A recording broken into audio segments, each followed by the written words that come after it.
Hello, hi, I'm Nick Burgess. I'm a quant analyst. I work in financial services.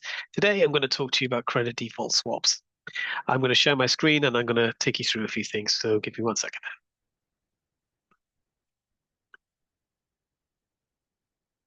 Here we go. Right. What we're seeing here is I took a screenshot of a credit default swap in Bloomberg, and I'm just going to take you through how that works. Okay. So this is the screenshot I took from today. So it's a live trade. And I'm going to talk to you about what a credit default swap is, the conventions around that, and some of the standardization and pricing. So let's do that, right? So what is a credit default swap? So firstly, a credit default swap gives you protection on any bond investments that you make. It's an insurance contract and it protects your notional investment, but it doesn't protect any coupons. So if you invest in a bond and the bond defaults, the bond you will be insured against any losses, but only on the notional invested and not on any coupons. So you won't be reimbursed for any coupon payments. So it's just a notional, and that's pretty good. Now, the way it works is that there's a premium leg and there's a protection leg on the CDS, and the premium is represents your insurance payments, and the protection leg represents receiving the receipt of the loss given default in the event of a bond. So in this particular case, what we're looking at on the screen here is that we've bought protection. And we've bought $10 million worth of protection on. In this case, this is the 5-year US dollar Treasury bond. So it's a pretty safe bond. We traded it today, and it's for 5 years. And the coupon we're going to be paying is 25 basis points, where a basis point is 100th of a percent. And to enter into this contract, we have to pay $154,000 plus change to receive that protection. And it's we'll be paying quarterly. There's 25 basis points. It'll be paid quarterly, very much like an ordinary swap. You'll be seeing sort of quarterly payments of 25 basis points, and that's the premium leg. Now, if there is no default, of course, you'll be paying premium and you won't be receiving anything other than peace of mind. If you were to sell the CDS, you'll be receiving um, premium payments, and if there's no default, you just keep that cash, which is great. So some people speculate on CDSs. Other people, obviously, if you unwind sort of before the maturity of the CDS, you're just betting on the CDS spread. That the CDS is becoming more risky or less risky from a credit perspective. So some people do just speculate on the riskiness of the underlying bond. So that's the user cases and the legs. Now, in terms of this particular trade, it's something to sort of talk about in general for all CDSs and this particular trade. We're paying a coupon of 25 basis points every quarter, but the actual trade's worth, the actual premium that we should be paying is actually 59 basis points, 59 plus change. And the reason, and I'll go into that in a second, but the 15, as to why that's different, that's to do with the Big Bang and the standardization of contracts. But it's something important to discuss, which is called the par rate or the par spread. And the par spread is represents what is the fair premium to pay for this contract. So the fair premium is 59.1167 basis points. And if you were to pay that premium, that's the premium that's going to make this trade price to zero. So you don't have so you wouldn't so it would be fair. So the premium leg would offset the protection leg and vice versa if you were paying 59 basis points plus change. Um, so and that's called the par rate, the spread that makes this trade price to par. Now, in 2008, there was the great or global financial crisis. It was a credit crisis. It was um, a very serious one. A lot of people lost their jobs. It was a big problem. And after the credit crisis in 2009, we have this thing called the Big Bang when it comes to credit CDSs and credit default swaps.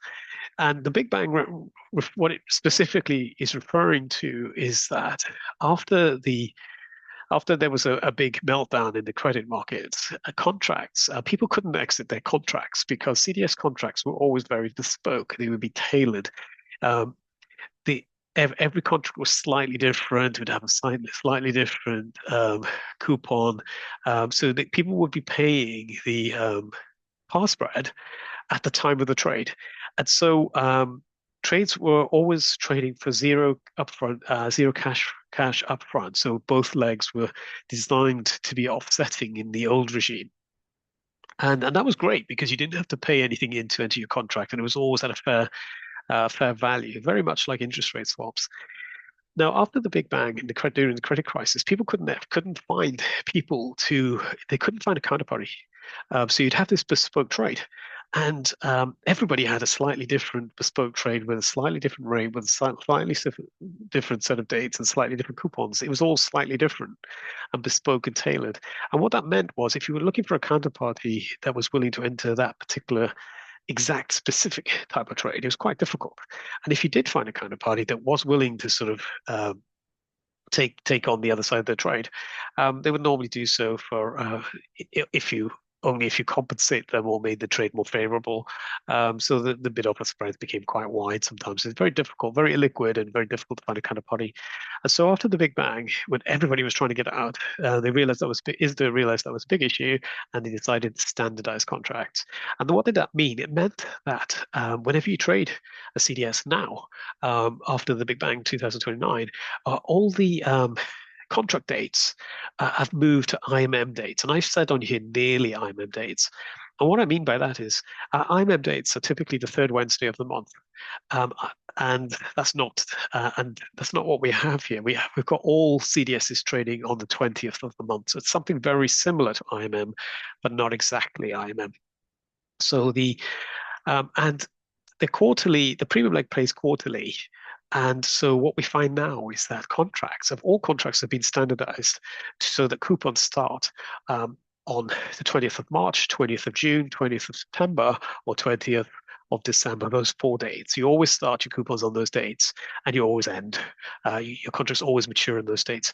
Now, on top of that, we also said that they also standardized the actual coupon amount. And the way they did this was they standardized the coupon basis points. So here we can sort of see we're paying 25 basis points when the actual sort of fair par spread is closer to 60 basis points. And there are denominations that you have to sort of adhere to. And you'll see in Bloomberg, if you click on the drop down, you'll have 25 basis points, you'll have 100 basis points. So 25, 50, 100, 200, 300, 500, and 1,000.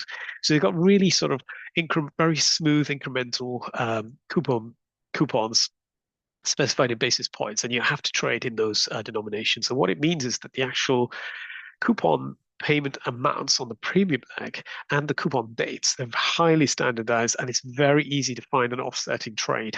And that was the intention. Now, what that does mean, it does mean that if you trade, say, for example, today on the 6th of May, your coupon has to start on the last IMM day, last nearly IMM date, so that'd be the 20th of March in this case. And so you sort of part way through a coupon. And in this case, you can see you're 48 days into the coupon.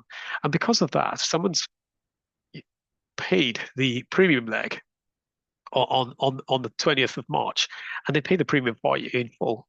And you have to reimburse them for the 48 days of protection that they paid. That's where they were getting protection and not yourself. So in this case, you're giving them back sort of 3,333 US dollars. And the way you calculate that is that it's 48 days divided by the 360 from the actual 360-day count times 10 million times 25 basis points. And if you do that, you'll get the 3,333, which you actually owe to the person that you bought the contract from. So you have to reimburse them accrued interest. And because of that, your cash flows aren't it's not a zero cost structure. So when you're entering CDSs now, they no longer you no longer enter for zero PV. You actually have to pay some cash. Called an upfront amount, which is what we've sort of mentioned over here. We've got some accrued interest to pay, and we've got an upfront PV. Now, some of that upfront PV is coming from the fact that you have to pay some accrued interest. The rest of it is coming from the fact that you have to pay. We're paying 25 basis points for the premium, but we should be paying 60 to make it fair. And so you have to reimburse that 35 basis points on a running basis upfront. That 35 running cost you have to sort of give.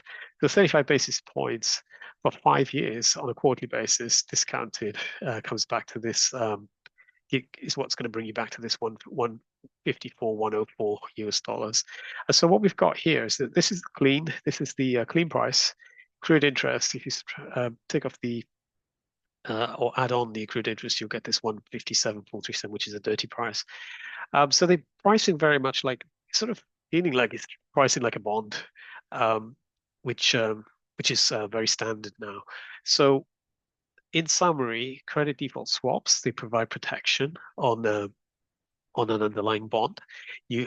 One party, the buyer of the protection, will be paying a quarterly premium. The seller will be of protection if there is a default. They will be paying you the loss given default. You can sort of see here that they will be paying you 35. Um, so where are we looking? So we're assuming in this case it's 40% recovery, so they'll be paying you 60% recovery, which will be 6 million US dollars if there was a default. And contracts are standardized, so now they always all coupons start on a quasi IMM date, which would be the 20th of March, June, September, December, and you'll have accrued interest to pay, and you'll have an upfront fee, which is the difference between the par spread and the actual coupon that you're going to be paying on the premium leg. Now, the final thing to sort of mention is that the actual model as well for the ISDA have actually come up with a standard upfront model. And what that means is the way that you calculate this cash amount, the clean price, is determined by a model, and you must follow that model to get that exact settlement price. So they're trying to also standardize how you build your models and how you discount your cash flows. And all of that is specified in the ISDA standard model, which you can find on the cdsmodel.com page. And in the top right, you'll see some documentation. You go in there, and they will outline how the model should work, how the prices should behave, how you should book your trade. And basically what this model is doing is converting the par spread to a cash amount, to the upfront PV for you. And they also give you source code where you can download all of that. So if you want to sort of convert from the par rate to the upfront PV, you must follow this model. And the code and all the documentation instructions are found here at cdsmodel.com. So that was a very brief overview of credit default swaps. Hope you enjoyed the discussion, and please follow my YouTube channel. Thank you.